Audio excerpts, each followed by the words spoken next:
A paz do Senhor, irmãos, que bom nós estarmos juntos mais uma vez. Eu sou o pastor Emerson e é sempre bom ter você conosco aqui na nossa Escola Bíblica Dominical Online, aonde nós estamos estudando a nossa revista, a lição, a primeira revista de 2022, nosso primeiro trimestre, que traz por título A Supremacia das Escrituras, a inspirada, inerrante e infalível Palavra de Deus. E nós já passamos toda a fase organizacional da Bíblia, aonde nós conhecemos a sua questão da sua inspiração, certo? A sua autoridade, sua inerrância, certo? Sua infalibilidade. Na aula passada, nós falamos da estrutura da Bíblia, como ela está organizada, seus livros, capítulos, versículos. E hoje, na lição de número 5, nós vamos estudar um tema que parece assim muito simples, como estudar a Bíblia. Mas você vai ver que ele tem uma profundidade ímpar e vai ajudar muito você e seu aluno na sua vida e estudo devocional da Palavra de Deus. Antes de tudo, quero deixar uma nota de esclarecimento por que o nosso vídeo está saindo tão atrasado, que é porque eu e a minha família, nós fomos diagnosticados com Covid, tá? E o que acontece? Os sintomas são leves, tudo, nós estamos bem, mas até nós organizarmos, questão de médio, remédio, toda aquela organização, nós acabamos atrasando, até nós estarmos bem, para estarmos aqui falando com os irmãos, nós acabamos nos atrasando todo. Então, fica aí esse esclarecimento. Por que a nossa aula está tão atrasada, né? Já que nós temos o hábito de sempre, no começo da semana, já termos nossos vídeos disponibilizados. Vamos lá então, lição de número 5, como ler as Escrituras. O nosso textuário diz assim: e correndo Filipe, ouvia que lia o profeta Isaías, e disse, entendes o que lês? Atos capítulo 8, versículo 10. A verdade prática diz assim: as técnicas de interpretação auxiliam na compreensão da Bíblia, mas não são infalíveis, por isso não podem ser colocadas acima da autoridade da palavra de Deus. Então veja bem, nós estamos falando aqui, né, nessa lição, de como estudar, de como ler, como estudar, certo? Como se colocar diante da palavra. E algo muito importante a se notar é o seguinte, que no texto que nós lemos, Atos 8:30, primeiro que é um livro muito famoso do pastor Gordon Fee, que vai falar a respeito da interpretação bíblica, mas quando Filipe se encontra com o eunuco da rainha de Candace, ele vai o quê? Ele vai interpretar. Preste atenção. Filipe ouve aquele homem lendo. Filipe tem conhecimento do texto, tá? E vai perguntar para aquele homem, entendes o que lês? Ou seja, você compreende o que está sendo exposto para você? E a Bíblia vai dizer que a partir dali ele começa a explicar, a expor Jesus, certo? Começa a falar de Jesus para aquele homem. Então, a real interpretação da palavra de Deus é levar os homens ao conhecimento de Deus, ao conhecimento pleno de Deus, não ao conhecimento da minha ideologia, da minha ideia, dos meus pensamentos, não é o conhecimento da minha denominação, mas é o pleno conhecimento de Deus. E isso nós vamos falar lá no terceiro tópico, tá? Nós vamos falar a respeito de Esdras, tá? Lá em Neemias capítulo 8, versículo 7, né? O versículo 8 inteiro, mas nós vamos ficar versículos 7, 8 e 9, tá? Então lá no terceiro tópico nós vamos falar exatamente disso. O que Esdras fez? Esdras leu e interpretou, mas os detalhes vão ficar lá para frente, tá bom? E a nossa verdade prática, que é a verdade que nós precisamos aplicar no nosso texto e aplicar na nossa vida, tirar do texto e aplicar na nossa vida, vai deixar muito claro, certo? Algo que Martinho Lutero, o nosso pai reformador, Isaías capítulo 8 também faz uma menção sobre isso, certo? De uma regra muito importante, que nós, pregadores, ensinadores, nós que vivemos e expomos a palavra. A Bíblia interpreta a si mesmo, certo? A Bíblia, ela é sua própria intérprete. Não sou eu, não sou você. Nós falamos aquilo que a Bíblia quer que seja falado. Isto é interpretar as Escrituras. Aqui embaixo tem um botãozinho escrito inscrever-se. Se inscreva, participe da nossa aula, seja nosso aluno na Escola Bíblica Online. E não se esqueça, deixa ele um joinha. Esse joinha nos ajuda muito aqui no YouTube. Então vamos lá para a nossa lição. O nosso primeiro tópico, ele tem o segundo título. A Bíblia precisa ser interpretada. Mas antes disso, deixa eu ler para você o que está escrito em Tiago, capítulo 1, versículo 22. E sedes cumpridores da palavra, e não somente ouvintes, enganando-vos com falsos discursos. A primeira coisa que nós precisamos entender e colocar na nossa vida a respeito da interpretação da Bíblia é que a Bíblia não foi feita para ser lida, certo? Eu falo muito, eu gosto de falar isso, eu gosto de ensinar isso. A Bíblia não foi feita para ser lida. A Bíblia foi feita para ser vivida. Nós lemos a Bíblia para nos apropriarmos das verdades que estão contidas nesta palavra, para a partir disto formarmos a nossa forma de viver. Então você precisa compreender que toda interpretação bíblica precisa ser sincera, precisa ser fiel e precisa ser aplicável na minha vida e na sua vida, tá? E é isso que nós vamos entender, que existem algumas ferramentas, né? O nosso tópico 1 vai falar sobre a Bíblia precisa ser interpretada, e nós vamos falar sobre a importância da exegese, as limitações dos leitores e também a natureza das Escrituras. Quando nós falamos de exegese, nós falamos de uma ferramenta que vai extrair, vai tirar da Bíblia, certo? Vai tirar ensinos da Bíblia, vai tirar verdades da Bíblia. Me perdoe, a garganta por causa do Covid ainda não está boa, tá? Mas vai tirar o quê? Vai nos trazer lições. Que tipos de lições? Nós vamos aprender que para fazer uma boa exegese, você primeiro precisa ter um conhecimento da Bíblia toda, ler a Bíblia completamente, de Gênesis, Apocalipse. Algumas vezes, eu vou estudar, vou estudar Apocalipse. Eu não vou estudar só Apocalipse, eu vou estudar Daniel, eu vou estudar Ezequiel, eu vou estudar 1º e 2º Tessalonicenses, eu vou estudar Mateus capítulo 24, 25, 26, 24, 25. Então eu vou estudar uma série de textos, porque são textos apocalípticos. Eu vou estudar o livro de Hebreus. Eu não posso ler simplesmente Hebreus. Eu vou fazer o quê? Eu vou ler Levíticos, eu vou ler Números, Deuteronômio, certo? Para quê? Para que eu possa encontrar na Bíblia, certo? Subsídios dela mesma, certo? Eu vou extrair da Bíblia. Isso é exegese. A palavra exegese, o pastor Douglas Batista vai traduzir aqui na nossa lição, ele vai dizer assim, guiar para fora.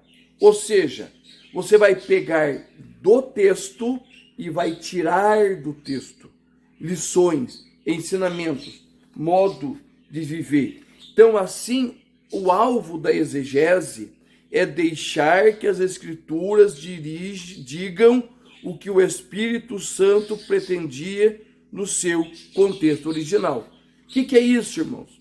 É compreender que a Bíblia não vai falar para nós algo que não falou para os seus primeiros ouvintes, tá? A Bíblia, é lógico, ela tem revelações que vão sendo descortinadas com o tempo, mas ela precisa ter a sua fiel interpretação, primeiro, para o que foi dito no período para que ela foi escrita. A Bíblia não pode dizer uma coisa para nós que nunca disse para os seus primeiros leitores ou para aqueles que a interpretaram depois, tá? Então, a Bíblia ela tem um contexto. E veja bem, irmãos, vamos falar só de Novo Testamento. Já está indo para quase 2000 anos que o Novo Testamento é interpretado e reinterpretado. Então, não existe novas revelações. Nós vamos ver depois sobre inspiração.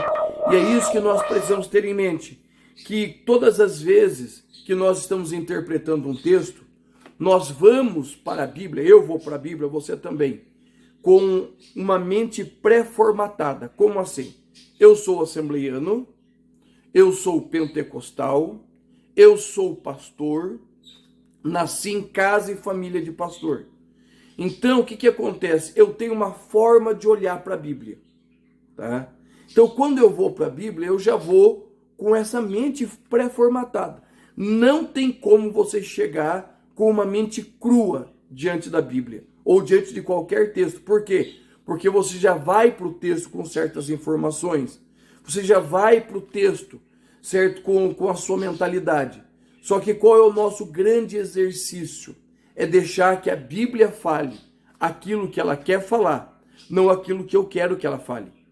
Porque muitas vezes nós pegamos textos da Bíblia para poder ali acertar determinadas doutrinas, fazer o que a Igreja Católica fez.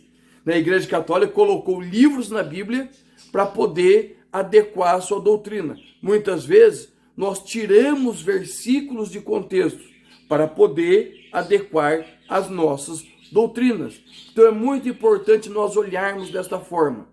Quando nós vamos para a Bíblia, todos nós, irmãos, estamos interpretando a Bíblia. Não tem como você ler a Bíblia sem interpretá-la, né? Até aqueles que são contra a teologia, que fazem existem denominações que são contra a teologia. Quando alguém pega a Bíblia e começa a ler para o povo, automaticamente está interpretando aquele texto, tá? Então, todos nós, irmãos, todos nós, quando lemos, nós estamos interpretando. E quando nós estamos interpretando, nós precisamos compreender o seguinte, que esta Bíblia, ela não é uma Bíblia que eu escrevi, certo? Eu posso ter meus comentários no rodapé, mas a Bíblia ela tem uma natureza divina. A Bíblia vem da onde? Vem do céu. A Bíblia é o quê? A Bíblia ela é a palavra de Deus. Outra coisa, a Bíblia ela não foi escrita na década passada. A Bíblia vem sendo escrita há quase 4 milênios. Ou seja, muita coisa da cultura se perdeu. Se perdeu tanto no nosso tempo, como no próprio tempo dos escritores da Bíblia. Veja bem, quando nós estamos lendo o livro de Gênesis, nós vamos ver o quê? Muitas vezes a história de fulano morreu sem ter filho, né? E o irmão casou com a esposa para gerar filhos do seu nome. Isso tem uma lei chamada lei do levirato. Nós vamos encontrar isso lá em Gênesis 38:8, certo? No caso de Judá e Tamar, da família de Judá, tá? Isso é algo que precisa ser explicado, porque nós não conhecemos isso. Isso não faz parte do nosso bojo cultural. Então, quando nós vamos entender a Bíblia, nós precisamos olhar o seu contexto histórico, o seu contexto cultural, político, isso é muito importante, certo? A questão linguística. Por exemplo, quando você vai ler o livro de Esdras, Neemias, Malaquias, tá? É um hebraico diferente de Isaías. Porque no período de Esdras, Esdras reformulou o hebraico. Então veja bem, existe toda uma questão de cultura, certo? De adequação cultural. A Bíblia não foi feita para mim, para eu, Emerson, certo?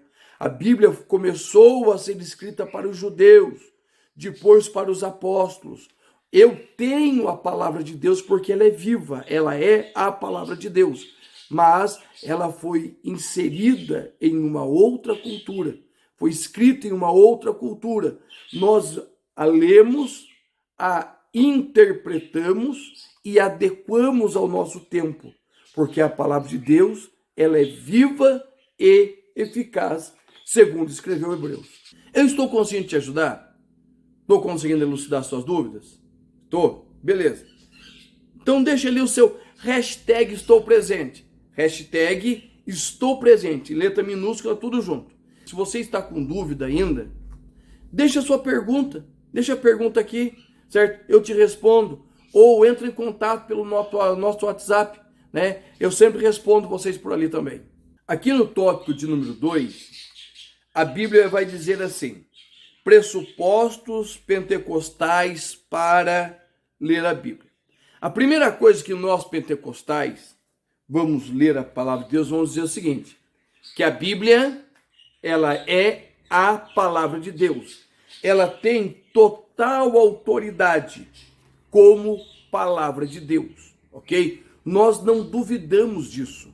Nós não temos a Bíblia e um outro livro complementar, né? Nós não temos a Bíblia e uma outra revelação. Nós não temos a Bíblia e uma outra forma de autoridade como sendo a tradição, certo? Porque para nós pentecostais, a Bíblia, ela é a palavra de Deus. Romanos capítulo 15, versículo 4 diz assim: porque tudo que dantes foi escrito, para o nosso ensino foi escrito, para que pela paciência e consolação das Escrituras tenhamos esperança. Ou seja, tudo que foi escrito, tudo. Lembra de Jesus? Nem um jota, nem um tio. Mateus capítulo 5. Tudo que foi escrito permanece. Por quê? Porque é a palavra de Deus. E nós precisamos, irmãos? Compreender que esta palavra, ela é mais do que suficiente. Então, quando nós nos apropriamos da palavra, nós tomamos a palavra e nós vamos expor a palavra, a primeira coisa que você precisa entender, a palavra não é tua, então você não pode falar o que a Bíblia não quer falar. E outra coisa, você não pode pôr outra coisa além da palavra. Ah, eu estou pregando, eu posso contar o testemunho? Pode, não tem problema. Mas esse testemunho não pode ser equiparado à palavra de Deus, certo? Nós vamos ter um grande problema com os nossos irmãos tradicionais, sensacionistas, aqueles que já não creem mais no batismo com o Espírito Santo, nos dons de cura. Por quê?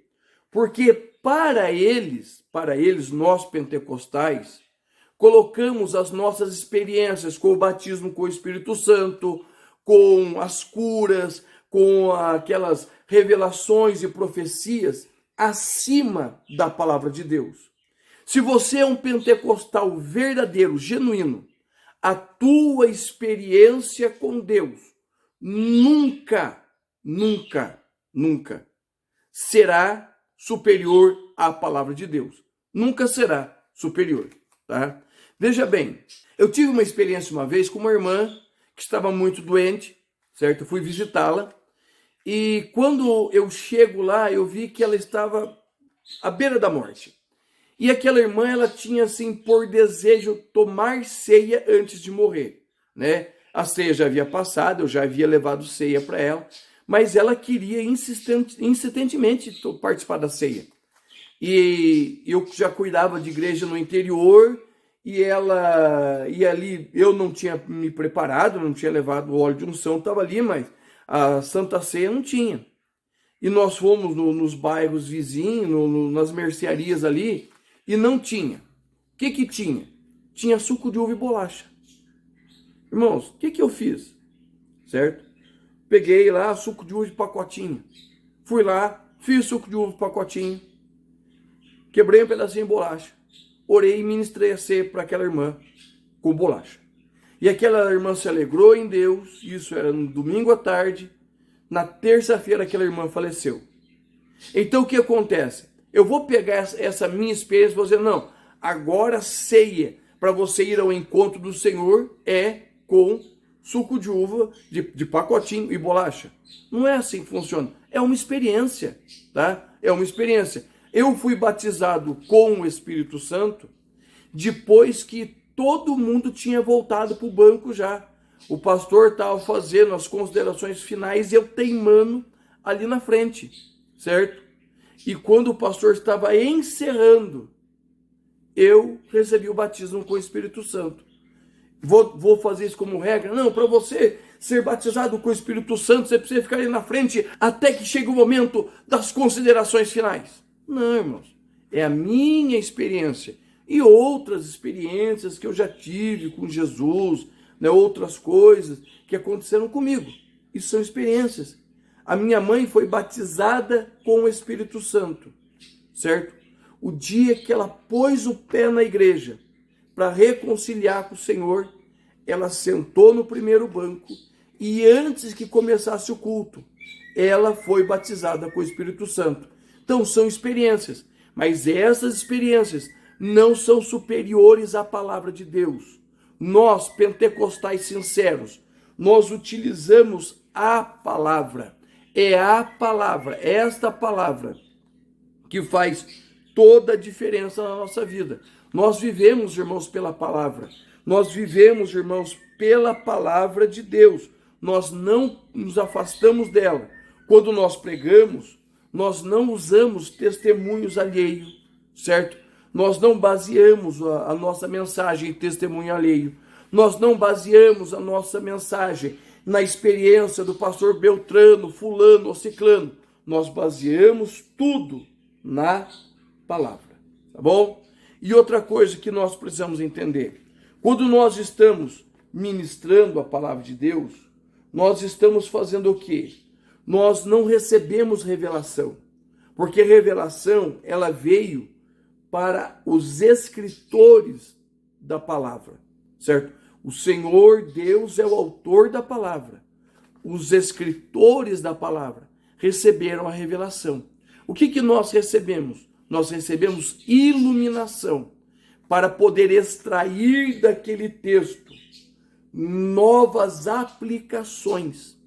Tem muita gente aí, irmãos, querendo achar pelo em ovo. Não vou dizer quem é o santo, mas veja bem, há uns anos atrás, um pregador famoso, e isso até hoje me irrita quando eu penso, ele pregando, né? Ele disse que, estudando a palavra de Deus, descobriu que o nome de Jacó não é usurpador. Ah, tá, até aí, mas que no acadiano antigo, o nome de Jacó é amado. E é por isso que Deus amou Jacó e aborreceu Esaú. Irmãos, por favor, para aí. Certo? Pode até ser que na língua antiga ou outra língua ele pudesse ser amado. Mas eu não estou preocupado com o arcadiano do antigo, do novo. Eu não estou preocupado com nada. Eu estou preocupado com o quê? Com o que a palavra diz. Eu estou preocupado com a palavra. A palavra vai dizer que Jacó é usurpador. Pronto, acabou. Eu fico com a palavra. Tá? Então, nós precisamos ter isso em mente, que a palavra de Deus, ela é a nossa fonte precípua de entendimento. O que a palavra diz, nós cremos e pregamos. E quando nós somos iluminados pela palavra, nós recebemos o quê? Uma aplicação. Essa iluminação é para nós aplicarmos a palavra no contexto que nós estamos vivendo. Para nós colocarmos a palavra no meio que nós estamos vivendo, trazendo a palavra, certo? Para uma aplicação atual. É por isso que a iluminação vem às nossas mentes. E nesse nosso último tópico, o pastor Douglas Batista vai nos convidar a conhecermos regras básicas de interpretação. E a primeira regra, nós já falamos, ela vai partir de Isaías capítulo de número 8, versículo 20, e diz assim: a lei é o testemunho, se eles não falarem segundo esta palavra, nunca verão a alva. Ou seja, aquele que vai falar precisa falar baseado aonde? Aqui, ó, na lei e no testemunho, na palavra de Deus. Por quê? Porque é esta palavra, a lei sanciona o testemunho avaliza a escritura, ou seja, a palavra de Deus, ela é a nossa fonte primaz, certo? Vocês olhem aqui, eu tenho livros, eu tenho mais livro aqui do lado, certo? Eu tenho livro lá embaixo no outro gabinete da igreja, eu tenho livro, certo? Eu tenho livro. Só que o que acontece? Maior do que todos estes livros é esse daqui, certo? Tenho outras Bíblias, mas maior do que todos esses livros é a palavra de Deus. Essa Bíblia é uma Bíblia simples, sem comentário. O máximo ela tem as palavras de Jesus em vermelho. Porque a Bíblia, certo? Hoje a gente fala a Bíblia simples, né? Eu já tive loja de material evangélico, e chegava uma pessoa, viu, você tem Bíblia de estudo? Tenho, né? Às vezes estava faltando, não tem, eu tenho a Bíblia. Não, a Bíblia é simples, eu não quero, eu queria a Bíblia. Irmãos, a Bíblia não é simples. Simples são os comentários, certo? Simples são os comentários, que veja bem, eu Emerson, eu devo ter umas 15 Bíblias de estudo. 15 pessoas comentando a Bíblia. E nenhuma delas conseguiu exaurir. Então, simples é o comentário. A Bíblia, o texto bíblico não é simples. O texto bíblico é maravilhoso. O texto bíblico vem sido estudado por pessoas sinceras há pelo menos 2000 anos. A Bíblia está sendo combatida por pessoas totalmente depravadas e fora de um padrão de vida normal, fora de um padrão de vida cultural há mais de 2000 anos. E até agora ninguém conseguiu desqualificar a Bíblia. Então, quando nós vamos interpretar a Bíblia, nós precisamos partir dessa premissa. A Bíblia interpreta a própria Bíblia. É bom ter um curso de grego, de hebraico, é bom. Um bom curso de grego eu posso indicar para você o curso do pastor Aguinaldo Betti, certo? O curso do pastor Aguinaldo Betti é excepcional, tá? Se você tiver interesse, fala comigo, eu passo o contato dele para você. Mas o curso dele é muito bom, curso de grego básico, tá? Você pode ter livros, comentários, dicionários, é excepcional. Eu tenho aqui material de hebraico, material de grego, Novo Testamento interpretado, dicionário, Antigo Testamento interpretado, dicionários, comentários, léxicos, eu tenho. Mas tudo que eu vou fazer é primeiro a Bíblia. Nós precisamos ler e interpretar a palavra pela palavra, tá? O outro princípio de interpretação da Bíblia, certo, que nós precisamos compreender, é compreender cada livro. Porque cada livro ele vai ter o quê? Um gênero literário.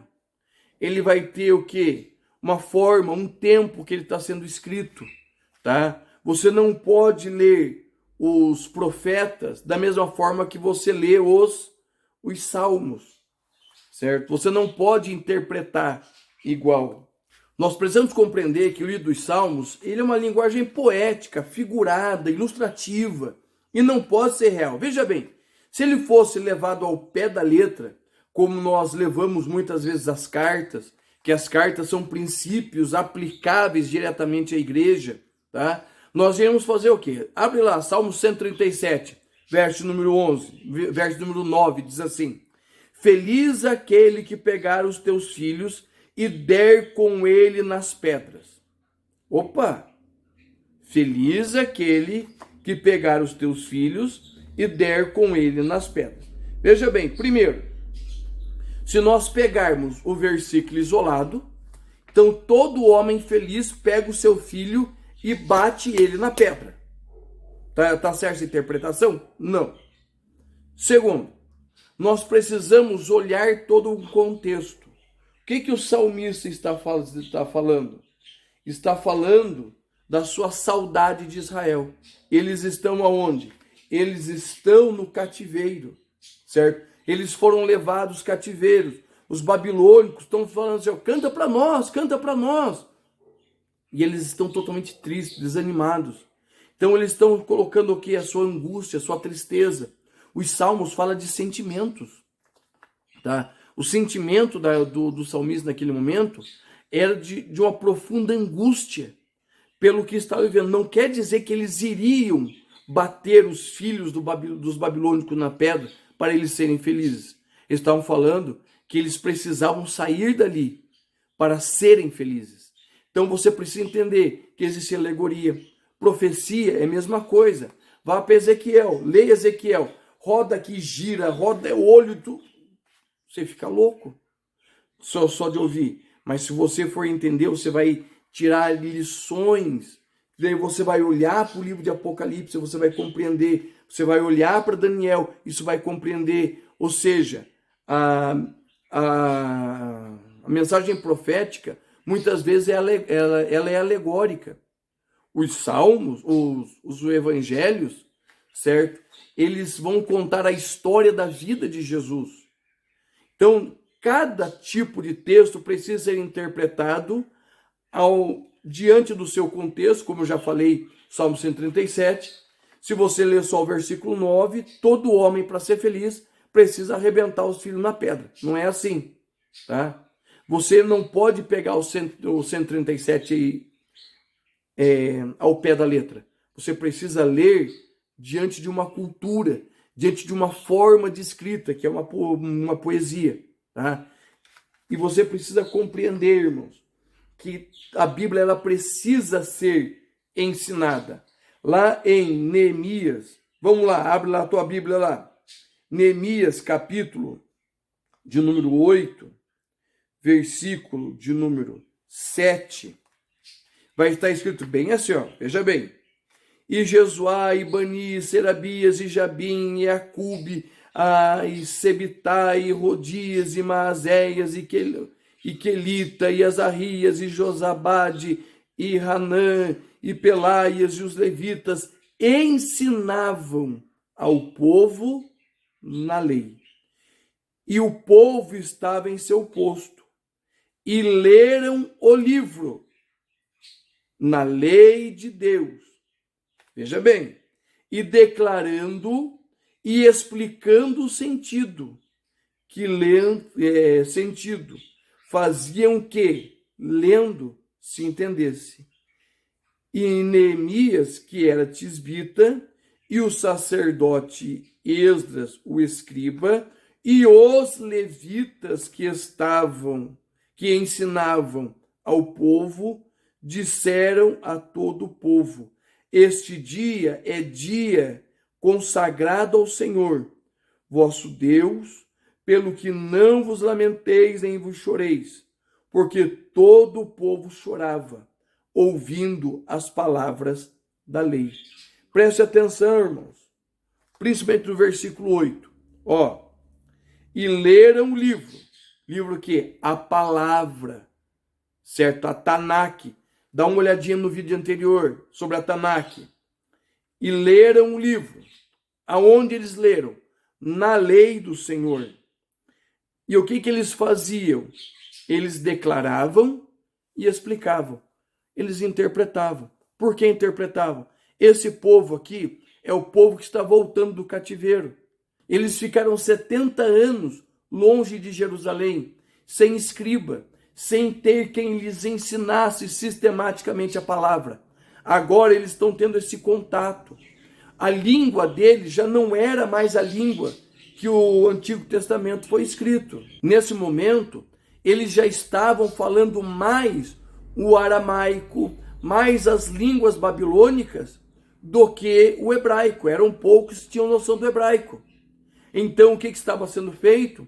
Estava sendo feita uma tradução, ou seja, desde a época de Neemias, já existe as traduções, eles já estão traduzindo, do hebraico para o aramaico, lógico, não está escrito isso, mas foi necessário se fazer essa tradução, e também a interpretação, que gera explicação, que gera conhecimento.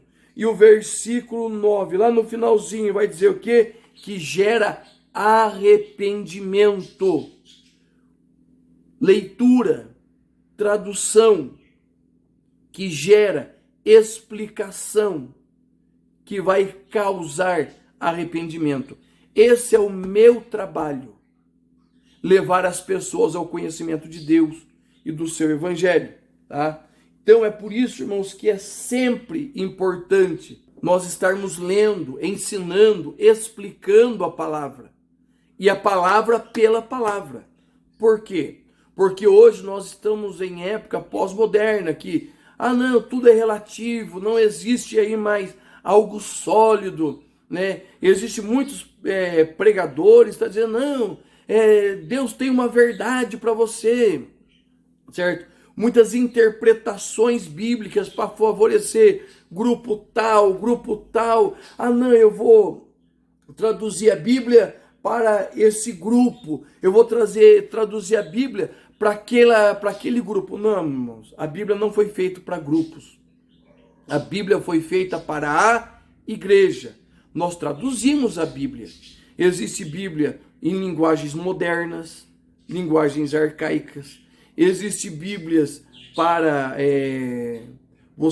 que você vai ter uma linguagem mais próxima do original. Outras Bíblias que a linguagem dela vai ser mais próxima do nosso tempo, mas ela não pode perder a sua essência de ser palavra de Deus. Então, para nós encerrarmos esta ideia, essa lição de como ler as Escrituras, você precisa ter uma premissa. Você precisa ler a Bíblia. Mas eu não entendo, não se preocupe. A Bíblia ela se explica por si só. Você não entende hoje, mas daqui a uma semana, 15 dias, você vai ler alguma coisa na Bíblia que vai te ensinar aquilo que você não entendeu. E também tem outra coisa.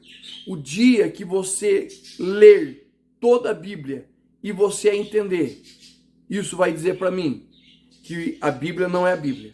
Porque a Bíblia, nós nunca vamos compreendê-la. Porque a Bíblia, ela é a palavra de Deus. Irmãos, eu já li algumas vezes a Bíblia. De capa a capa. E eu sou sincero em dizer, ainda tem muitíssimas coisas que eu não consigo entender. Eu mais não entendo do que entendo. Mas mesmo assim, eu não paro de ler a Bíblia. Porque todas as vezes que eu estou lendo ela, eu tenho uma iluminação. O Senhor me faz enxergar alguma coisa. O Senhor me faz entender algo que até então não entendia. Tá bom? Deus te abençoe. Espero ter te ajudado. Que o Senhor te abençoe. Em nome de Jesus.